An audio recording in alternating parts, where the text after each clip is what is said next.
జై మల్గి ప్రజల్లారా, మన గ్రామంలో ఉన్నటువంటి జంతు వధశాల వల్ల మన గ్రామ ప్రజలకు చాలా ఇబ్బంది అవుతుంది.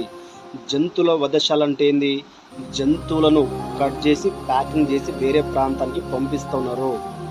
దీనివల్ల ఏమవుతుందంటే చుట్టుపక్కల చాలా దుర్వాసన వస్తుంది. ఆ కంపెనీ నుంచి వచ్చే వ్యర్థాల వల్ల జల కాలుష్యం అవుతుంది, వాయు కాలుష్యం అవుతుంది, భూగర్భ జల కాలుష్యం అవుతుంది, మొత్తం కలుషితం అవుతుంది. దీనివల్ల మన ఊరికి చాలా ప్రమాదకరం. రాబోయే రోజుల్లో ఇది ఇంకో 5-10 years అయితే మనకు చాలా ఇబ్బంది కలిగిస్తుంది. మన ఊరిలో బతకలేం. కాబట్టి జంతువుల వధశాలను మనము